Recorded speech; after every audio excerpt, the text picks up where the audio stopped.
Come on, let us play some softball.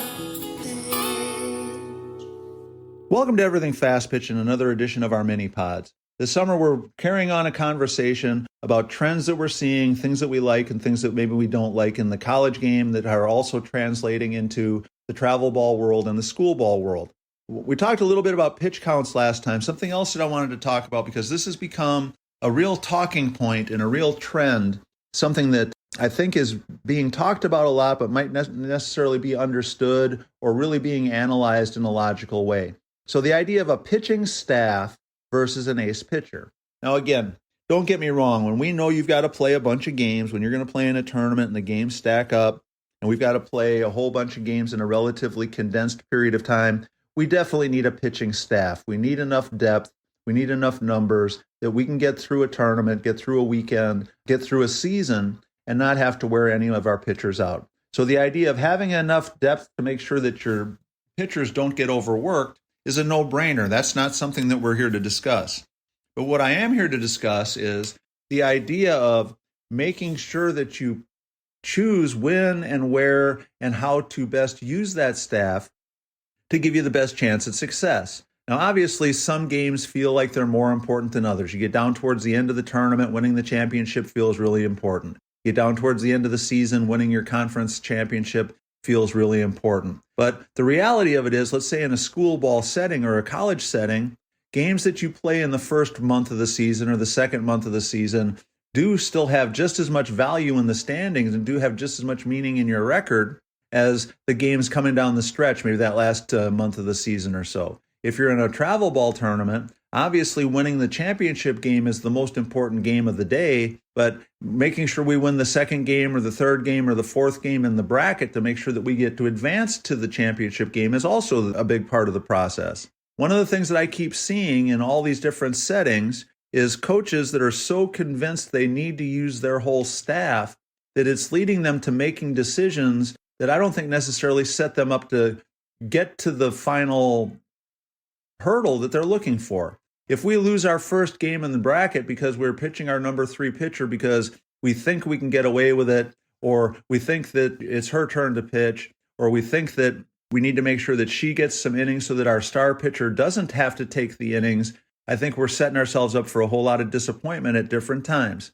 And I watched in the College World Series and the college playoffs where teams were choosing their number 2 and number 3 pitcher in some situations where I understand why they thought that was the right strategy, but I want to make sure that we're thinking about, is it always the best choice? And so, and again, we don't always know the backstory. Is their number 1 pitcher so tired she doesn't feel she can pitch? Is their number 1 pitcher so sore and worn out from the amount she pitched the day before that it really is the best choice to go to somebody else on the staff?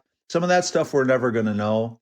But I also think that we have to make sure that when we're making these choices about who's going to pitch, when they're going to pitch, and how we're going to use our staff, that we're thinking about how do we fulfill the goals we have set. The goals that you have and what you're trying to accomplish is going to change from game to game, from tournament to tournament at different times during the course of the season.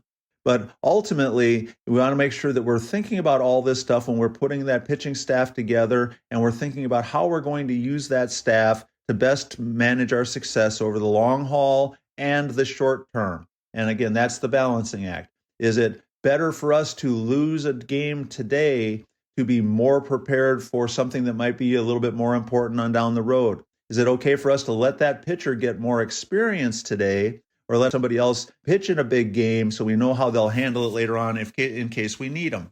The balancing act between what could happen and what's happening right now is a big part of this discussion with how we're managing our pitching staffs. And again, the idea, if winning this tournament is job number 1 and we want to make sure that we get that done, then making those choices is a little bit easier. Than pitching my better pitchers is obviously the best choice. If we're thinking about developing and getting better for the end of the season, making sure that some of our younger pitchers are getting more experience, then maybe we're okay with taking a loss early in the year or occasionally in a tournament just to make sure that we're more ready and more prepared later on.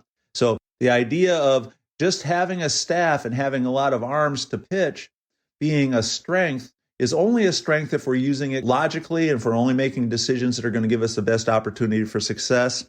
And again, you all know I'm an old school coach. I grew up in the days where you had an ace and you had a number two, and the number two only pitched when the number one wasn't ready to pitch. So obviously things have changed a lot since then. But one of the things that's sort of a sidebar, and we'll get into this in a future discussion, because I think some pitchers expect that somebody else is always going to be there to, kind of get them off the hook, to carry some of the water for them, that some of the pitchers maybe are not as prepared or are not working quite as hard as they used to. So maybe they don't have quite the same level of stamina and conditioning that maybe some of the old school pitchers used to have. I watched Nancy Evans and Kira Gurl and some of these legends of the game pitch every single pitch in a College World Series to lead their team to championships. So I know that, that's an extreme example, but that was obviously a situation where for those teams at that time, that was the best way for them to keep winning. So think about your staff, think about how you're going to use it, and think about whether it's a short-term decision or a long-term decision and what we're trying to do, but have a plan for the whole picture when you think about how you're going to put your staff together. So that's going to wrap up this mini pod. Please make sure you support our sponsors, the Anderson Bat Company, Bidinger and Styles DDS, Mule Tech, EAS, Elite Sporting Goods, Pinnacle Power Butter, and Action Coach. Please make sure you stay in touch with us over the summer by emailing us at everythingfastpitch@gmail.com or fastpitchprep@gmail.com, because we want to make sure that we're talking about stuff that you're interested in. And make sure you go to that fastpitchprep.com website. There's a ton of information available for you there on our YouTube channel and the blog posts. And also you can order your Square Cuts training discs there. They're $49.95 a dozen. So that's going to wrap up this mini pod. We'll talk to you again soon.